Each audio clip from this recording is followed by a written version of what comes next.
In the late 70s, my dad pulled some strings to get me a returning home opportunity. David Miller, a volunteer who had been sent down to the town with me, proposed on the very same day. We got married and returned to the city together.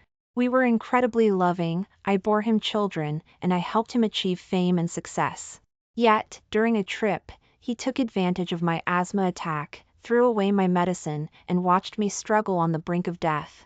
He said viciously, "If you hadn't forced me to marry you back then by using the returning home opportunity, I wouldn't have broken up with Jennifer Davis, and she wouldn't have married a rogue and been beaten to death in that town. She died so painfully, yet you lived happily for decades. Now you're going to taste her pain too." Only then did I realize that he had hated me for decades because of his unrequited love. I opened my eyes again. I was back on the day I received the telegram from my dad. 1. Marry him, marry him. The screams and jeers of the onlookers woke me up. I found myself standing in front of the community center at the town entrance, with David Miller standing in front of me, looking at me anxiously. He blushed and stammered, "Emily Carter, I've liked you for a long time. I promise you, if we get married, I will treat you well, cherish you, and never let you suffer." I was stunned. I had been reborn, back to 40 years ago. I had just received a telegram from my dad saying he had secured a returning home opportunity for me. I trembled with excitement, looking at David Miller in front of me, the man who had killed me in my previous life. This time, I wouldn't give him any chance. I took a step back, looking at David Miller. Behind him stood Jennifer Davis, tears in her eyes, clutching the hem of her dress tightly. I later learned that the two of them had already secretly pledged their love to each other at this time. In my previous life, when my dad's telegram arrived, the city had just issued a new regulation: if volunteers were already married, those returning home can bring their families back home. David Miller found out about this news and immediately proposed to me, coaxing me into getting a marriage license so he could return to the city with me smoothly. In the eyes of others, David Miller had two female volunteers who were close to him, Jennifer Davis and me. He proposed to me, and everyone thought he had finally seen his true feelings and chose me. Little did they know, he was only thinking of himself, wanting to use me to return to the city and then find a way to get Jennifer Davis transferred back. However, he didn't have the ability to obtain a returning home opportunity, and because his job still relied on my dad, he didn't dare to speak up. Jennifer Davis could only stay in the town, and he blamed me for everything. A chill ran down my spine. Now, listening to the cheers around me and looking at David Miller in front of me, I clutched the telegram tightly and took a step back. "David Miller, aren't you with Jennifer Davis? Why are you suddenly proposing to me? You're so unfaithful. What about Jennifer Davis? Look, she's about to cry. Go and comfort her." I saw Jennifer Davis was stunned, staring at me with her mouth open. David Miller looked flustered as he explained, "Who said that? How could I be with Jennifer Davis? The person I've always liked is you, not her. You have to believe me, Emily." Jennifer Davis's face turned pale, and tears welled up in her eyes. I tilted my head and said with a smile, "But I saw you two hugging in the town square the other day. I thought you had already confirmed your relationship." The volunteers and villagers who were watching began to murmur, "No way, David Miller and Jennifer Davis confirmed their relationship, and then he proposed to Emily Carter? 2. That male volunteer, I saw him holding hands with that girl named Jennifer Davis in the cornfield the other day, in broad daylight. Yeah, I also saw them kissing by the riverside when I went to keep watch at night. How embarrassing! No way, isn't Jennifer Davis acting all high and mighty? She usually said in the dorm that David Miller's family background wasn't good enough to get her back to the city and that she didn't want to be with him. So they were already together?" Jennifer Davis's face turned red, and tears fell as she cried, "Emily Carter, I know we both have feelings for David Miller.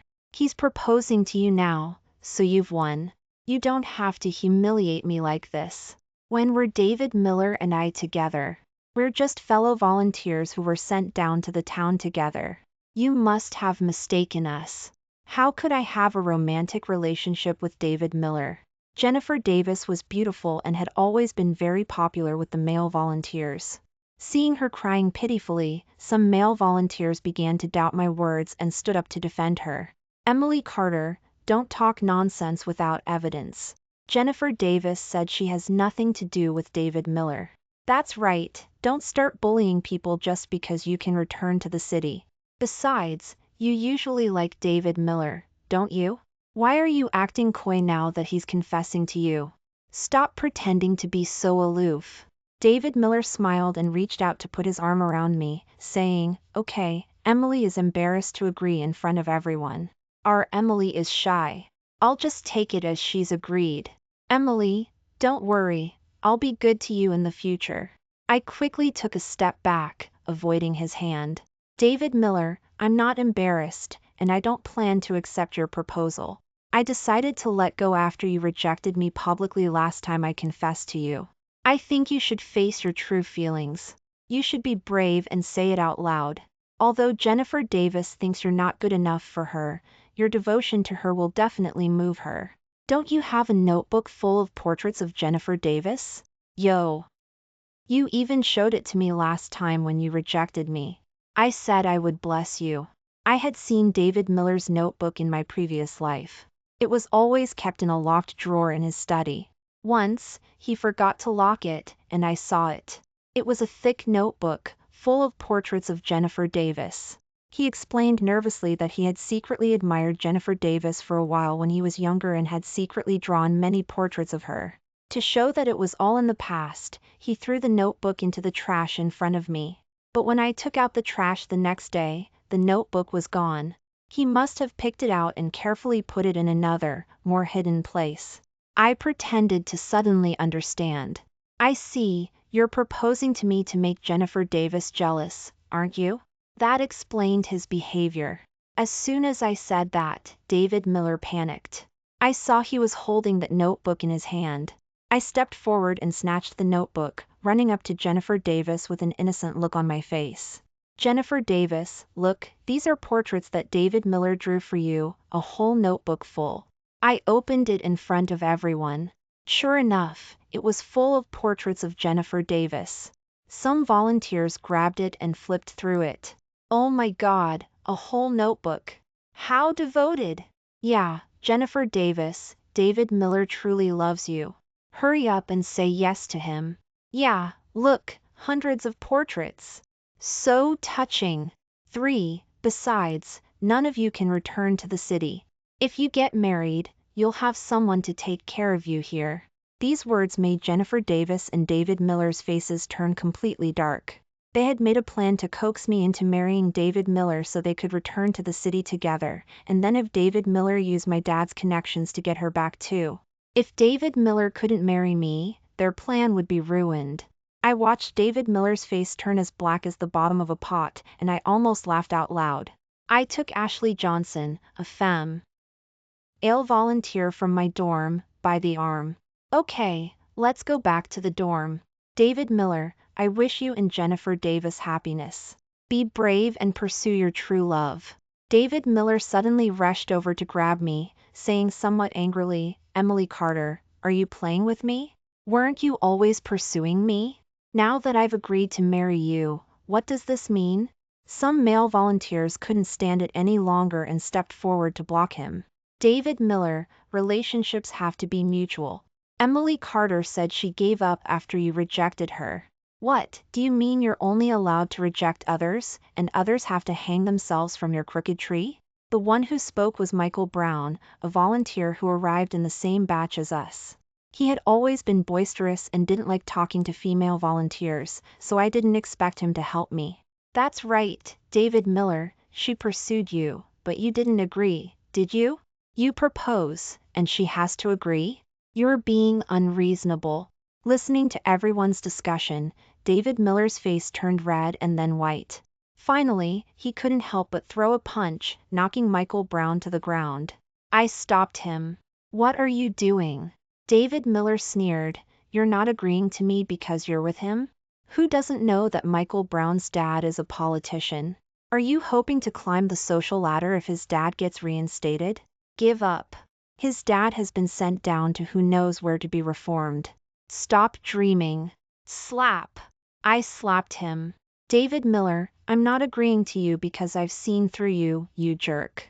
You're selfish and only think of yourself. Why did you propose to me? Wasn't it just to marry me and take the opportunity to return to the city? Do you think I don't know about the new notice that just arrived in the town? Do you dare say you didn't receive the notice and not release it to everyone? Volunteers returning home can bring their families. My words caused an uproar among the volunteers. No way, when was this notice? David Miller, take out the notice. Why are you keeping it? He's such a jerk. No wonder I said he was flirting with Jennifer Davis recently after rejecting Emily Carter. So he proposed today because he wanted to return to the city. Shameless, so shameless, that bastard. I went forward to help Michael Brown up, wiping the dust off his face. Michael Brown, are you okay? Let's go. I'll help you put on some antiseptic.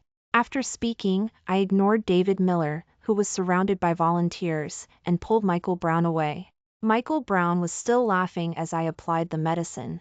I thought you were going to agree to his proposal. The way you were just now, that's how you used to be in the city. I looked at him suspiciously. Have we met before? He rolled his eyes. You used to be in the estate. Don't you remember the one who often used a slingshot to shoot your bag? I only left the estate with my parents for a few years. Your memory is really bad. A memory of a chubby kid bullying me with a slingshot on my way to school flashed through my mind. I smeared the antiseptic hard on his face. So it was you. I didn't even recognize you. Why didn't you ever say you knew me? Michael Brown pouted. You only had David Miller in your eyes. It's obvious you're an idiot. I don't talk to idiots. I thought of what David Miller had said and asked him, your dad was sent down? He was silent for a moment. Yeah, far away, to upstate New York. My mom has been sick in the city, all alone, without anyone to administer medicine. I can't go back either. I thought of Aunt Sarah, who was so gentle when we were kids. Every time Michael Brown made me cry, she would give me candies to coax me and then scold Michael Brown for me.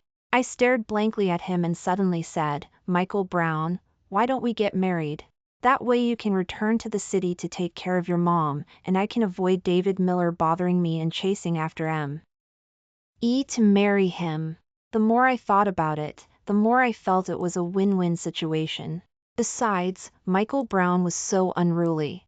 If I married him, David Miller would never dare to pester me again. After all, even if I got married, it would still take some time to go through the returning home procedures, and there was no guarantee that something wouldn't happen in between. Michael Brown opened his mouth wide, speechless for a long time. Emily Carter, if you want me to help you beat up David Miller, I can help you. You don't have to offer yourself. I glared at him. Are you going to marry me or not? If not, I'll find someone else.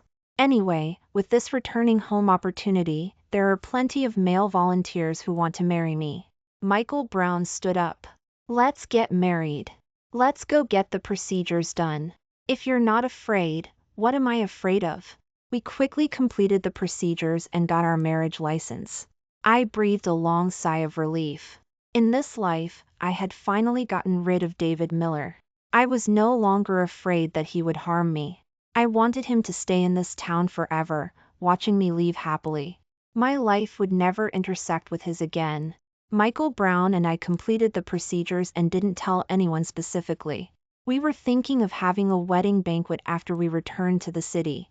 Anyway, we were about to leave here, so it wasn't necessary. Michael Brown took out a few dollars and bought some candies, planning to distribute them to the volunteers as wedding favors. As I was handing out the candies to the volunteers, David Miller and Jennifer Davis came in from outside. Seeing the candies in my hand, he smiled smugly. You specially went to buy me candies? You still remember that I like the apple-flavored ones. You rejected me publicly this morning, and now you're buying candies to coax me? Let me tell you, Emily Carter, don't think I'll forgive you easily just because you bought a few candies to coax me. It's not impossible. For me to forgive you and agree to marry you, but I have conditions. I looked at him helplessly, just about to interrupt his self-indulgent thoughts. These candies. He raised his hand to interrupt me. What you said this morning damaged Jennifer Davis's reputation. You have to apologize to her in front of the entire town. And as compensation, after returning to the city, you have to ask your dad to get another returning home opportunity for her and get her back to the city too. If you can do all of this, we'll go get our marriage license tomorrow. He looked smug. Jennifer Davis tugged at his hand. Getting a returning home opportunity is enough. I'm afraid Emily won't want to apologize in front of the entire town. After all, girls are sensitive. Why don't you just apologize to me here? David Miller looked at her. You're too kind and soft-hearted. Then he turned to look at me. What do you say, Emily Carter? You apologize to Jennifer Davis here and send a telegram to have your dad get another returning home opportunity. As long as your dad agrees, we'll get married immediately. A volunteer spoke up. David Miller, these are Emily Carter and Michael Brown's wedding favors. They just got their marriage license. David Miller was stunned. What marriage license? Emily Carter, how could you marry another man? 5. Didn't you say you liked me from the first moment you saw me and only wanted to be with me in this life? You turned around and married another man. You're really a womanizer. Jennifer Davis hurriedly advised gently, don't be like this. Emily must have misunderstood the relationship between me and you and is jealous. She's definitely not the kind of person who plays with two people at the same time. Don't say such harsh things. She just got married. Then she looked at me and said, Emily, David Miller and I are really just friends. You misunderstood. He still likes you. After speaking, she tugged at his sleeve. David Miller looked at me arrogantly. Okay, I forgive you for being impulsive when you argued with me. Go get a divorce paper with Michael Brown, and I can still marry you. Michael Brown clenched his fists beside him. You're telling my wife to get a divorce in front of me. Are you tired of living?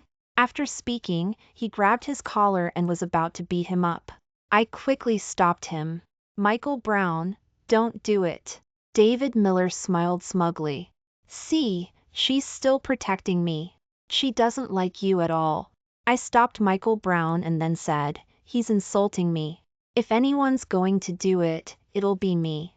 After speaking, I slapped him hard. Shut your stinky mouth. The thing I regret the most in this life, no, in both lives, is ever knowing you and liking you. But luckily, it's not too late. I opened the marriage license and placed it in front of him. Look closely, I'm married. Michael Brown and I are a legal couple. We'll be returning home together soon. David Miller, I hope you and Jennifer Davis can be happy here. You can stay in this place you hate the most and work facing the soil with your back to the sky for the rest of your life. My words completely became the last straw that broke the camel's back. He grabbed me forcefully. Impossible. There's no way you could like Michael Brown. The person you clearly like is me. If you're concerned about Jennifer Davis, I can ignore her in the future. Hurry up and tell Michael Brown that you want to divorce him and marry me. If we get married, we can return to the city together, Emily. He shouted with bloodshot eyes. With a thump, David Miller was knocked to the ground by Michael Brown. Do you think I'm dead? I'm standing right here, breathing, and you're telling my wife to divorce me and marry you? Are you out of your mind? She said she doesn't like you. Don't you understand human language? Emily and I are childhood sweethearts. Who the hell are you? David Miller stood up and pounced over, grappling with Michael Brown. By the time the village chief came to separate them, David Miller's entire face was swollen like a pig's head. The village chief shook his head and sighed. David Miller, you can't cause trouble just because you can't get Emily Carter. She's married now. Do you want to interfere in someone else's family? This kind of ideologies is no good. Come to my house tonight, and I'll do some ideologies work with you. As I passed by Jennifer Davis, I pretended to be talking to Michael Brown. It seems like there are a few other volunteers returning home with us in the same batch. Let's ask the village chief who else there is, so we'll have company on the road. Then, I watched Jennifer Davis's expression change, and she lowered her head. I sneered inwardly. The fish had taken the bait. The news of David Miller fighting with Michael Brown because I got married spread throughout the community center, and everyone pointed and gossiped about him. Didn't he reject Emily Carter when she liked him back then? Oh, you don't know? That kid, he wants to get married to return to the city. Who knows if he really likes her? Doesn't he have a pretty close relationship with that Jennifer Davis too? Playing with two people at the same time. Womanizer. He couldn't lift his head from being talked about, and with the injuries on his face, he simply pretended to be sick and stayed in the dorm. During the time he was staying in, Jennifer Davis started her activities and was getting hot with another volunteer from another community center. Michael Brown and I were busy preparing to return to the city, so I hadn't paid attention to their affairs. In the end, Ashley Johnson ran over to tell me that Jennifer Davis and David Miller had broken up and that she was going to marry another male volunteer. It turned out that David Miller had been hiding in the room to recover from his injuries for a few days. The first thing he did when he came out was to look for Jennifer Davis. The volunteers told Hi. Hesitantly that Jennifer Davis was rarely in the community center now and was hanging out with people from the neighboring community center every day.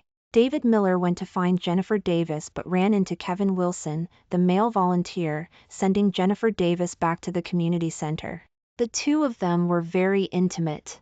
He was originally going to question Jennifer Davis about why she had fallen in love with someone else, but Kevin Wilson humiliated him instead. He said he was slandering her because he had an unsuccessful crush on Jennifer Davis. He also told him that he and Jennifer Davis had confirmed their relationship and were preparing to get a marriage license.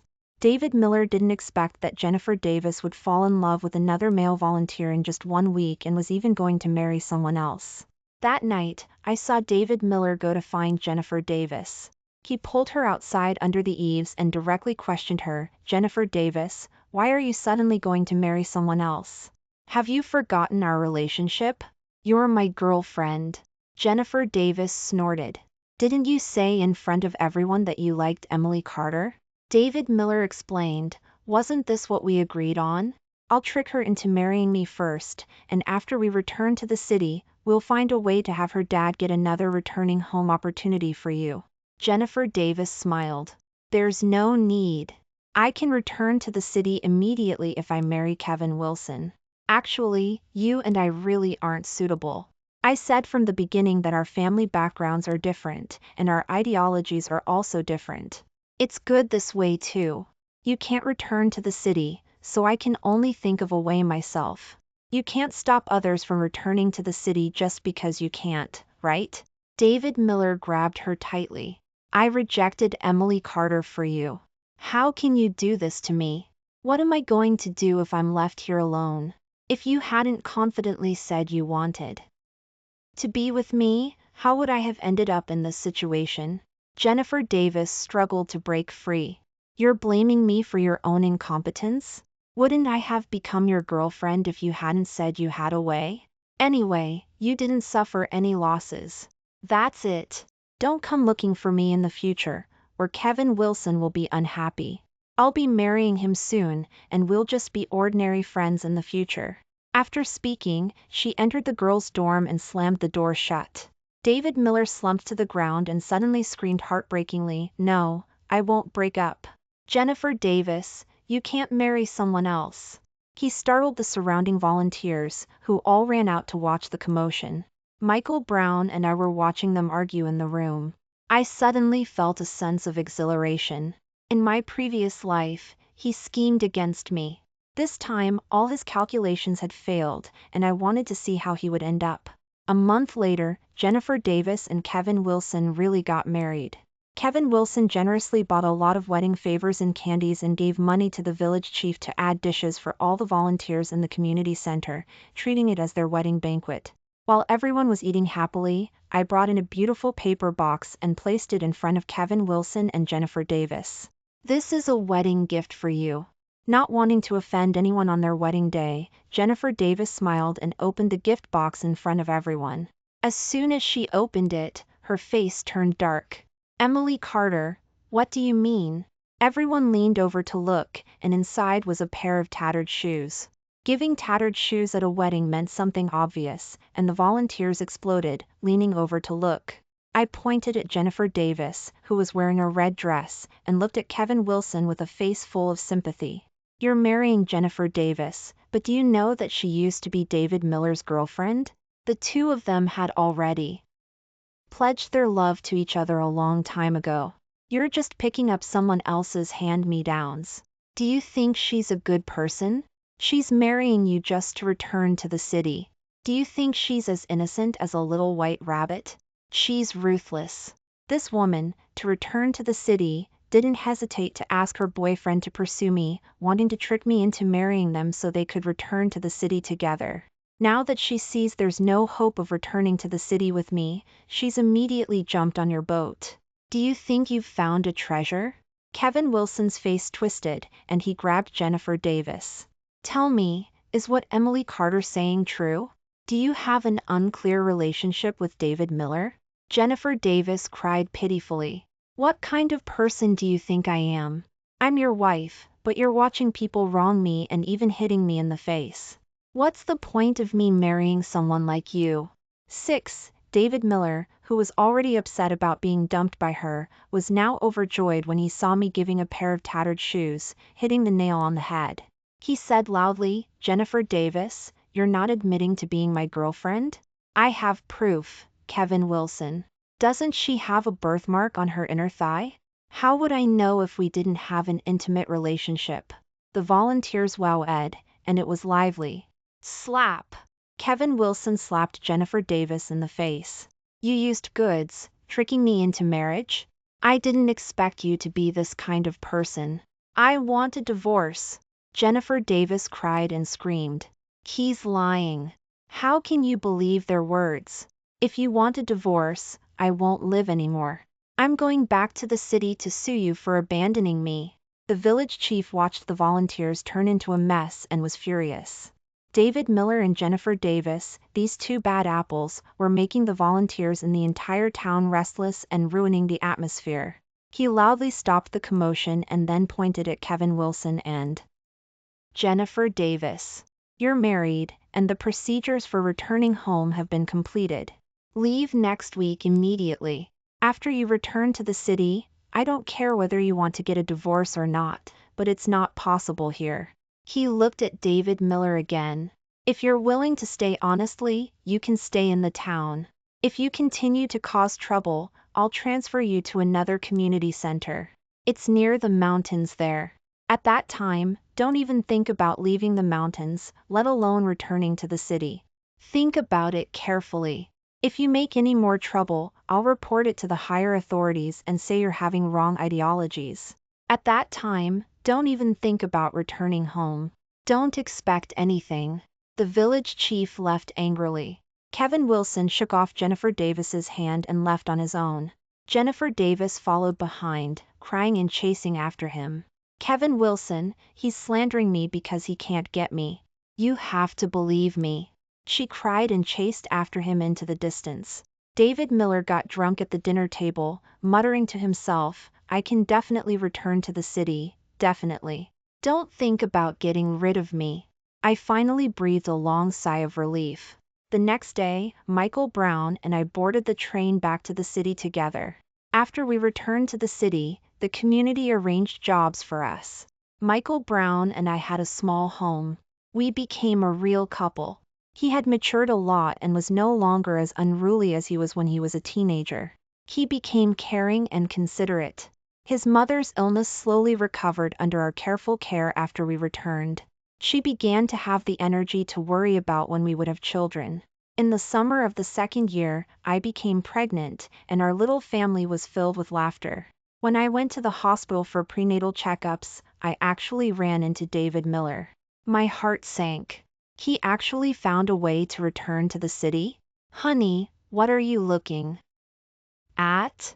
A burly, obese woman with a big belly called him from behind. David Miller hurriedly turned around, forcing a smile.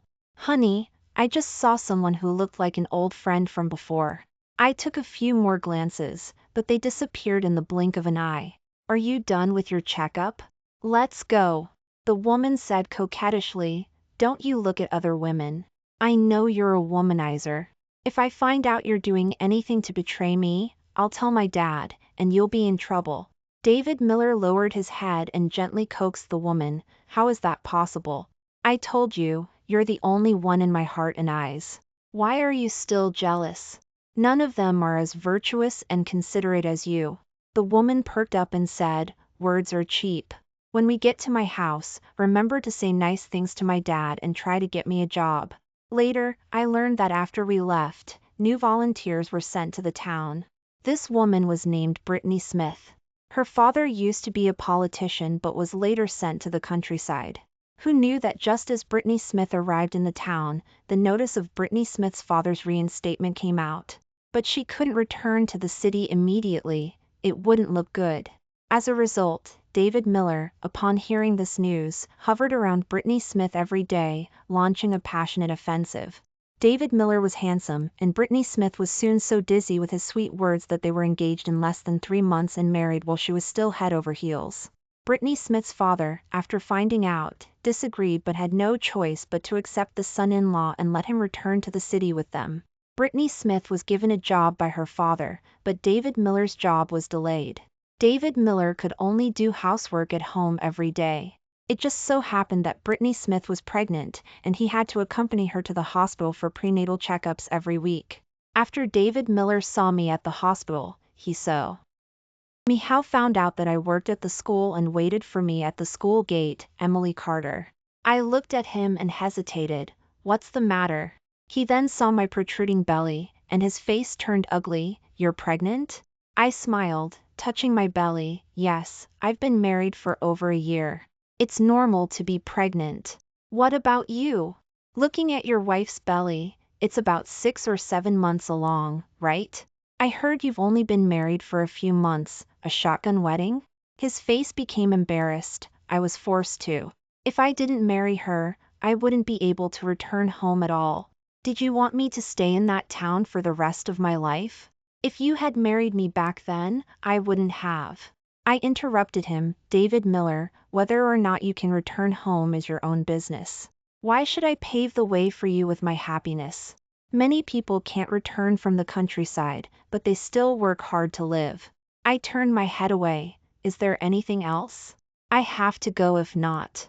He reached out to stop me, looking at me pleadingly. I really can't stand being with Brittany Smith, Emily Carter. Please, can you ask your father to pull some strings and help me find a job? As long as I have a job, my household registration can be registered with the work unit, and I won't have to have anything to do with Brittany Smith anymore. I can leave her. I looked at this man. I really don't understand how I loved him so much in my previous life, always being blinded by him, being used by him, and hated by him for a lifetime. In fact, he has always been a selfish person. I really don't know how I was so blind in my previous life to be deceived by him for a lifetime and end up dying at his hands. I looked at him with extreme disgust and said loudly, David Miller, enough. Since you are married, you should treat your wife well. She is carrying your child now. How can you say such a thing? You used her to return to the city, and now you want to use me to help you solve your job problem. How can you be so shameless? David Miller hurriedly explained, no, I had no choice. If I didn't coax Brittany Smith, how could I return to the city? As soon as he finished speaking, someone grabbed his collar hard, and his face was slapped. It was Brittany Smith.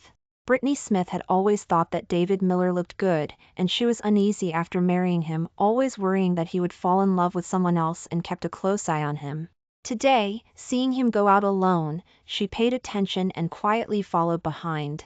I had already seen her hiding behind, so I deliberately said those words. David Miller, you jerk. So you lied to me, said you liked me, coaxed me into carrying your child, and tricked me into marriage, just to return to the city? I added fuel to the fire from the side. You deceived someone else's daughter. You have to be responsible. How can you still think about divorce? You're going too far. Brittany Smith glared at him fiercely. You want to divorce me? No way. Let me tell you, David Miller, if you want a divorce, I have a way to make you unable to find a job.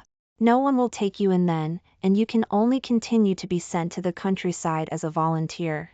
You better behave yourself. David Miller's face turned pale. He hurriedly stood up, lowered his head, and didn't dare to cover his face. Honey, it's a misunderstanding. I'm just seeing old friends from when I was a volunteer, wanting to ask her father for a job. Brittany Smith snorted coldly. I don't care if you're telling the truth or not. As long as I find out you have other intentions, don't blame me for being impolite. After speaking, she threw the vegetable basket in her hand at him. Take it and go home to cook. David Miller happily took the basket and followed behind, slinking away. When I was in postpartum confinement, Ashley Johnson, who used to be a volunteer with me, came to see me and said while chatting, "Do you still remember Jennifer Davis?" I looked up at her. Of course I remember. Didn't she marry Kevin Wilson and return to the city with him? Ashley Johnson sighed. You don't know, she didn't return to the city. Kevin Wilson didn't want to pick up leftovers, made a big fuss, and divorced her, returning to the city alone. She was left there as a volunteer. Because her reputation was ruined, no community center was willing to take her in. The town mayor had no choice but to transfer her to a remote community center. I heard that she couldn't survive there and married a local thug. That thug initially thought she was pretty and treated her well. Later, he heard about her past from somewhere, and after going back, he beat and scolded her every day. Her life was very miserable. Unexpectedly, Jennifer Davis took the same path as before, marrying a thug and living a life of being beaten every day. And that David Miller, didn't he coax that female volunteer into marrying him to return to the city? I heard that in order to get a divorce, he hooked up with the daughter of some politician, but his wife found out and divorced him. Brittany Smith ruined his job and wouldn't let his household registration into their family background. He became an undocumented person. The community had no choice but to arrange for him to continue being sent to the countryside as a volunteer. TSK, everyone is returning to the city one after another, but only he has been sent back down. What goes around comes around, that womanizer. I looked at my son in my arms, thinking of my pain in my previous life. Now everything is over. In the estate, Michael Brown came in with a new dress. Honey, today is the end of your postpartum confinement. I bought you a new dress and a gold necklace. Try them on. When the guests come later, let them envy you. I smiled, immature, I'm a mother now. Why should I dress so beautifully? Michael Brown had a smug look on his face. How is that immature? My wife should dress beautifully, always be beautiful. I just want to show off, so what? I changed into the new dress, put on the necklace, and Michael Brown hugged me and the child, welcoming the guests coming into the estate. My brand new life is just beginning.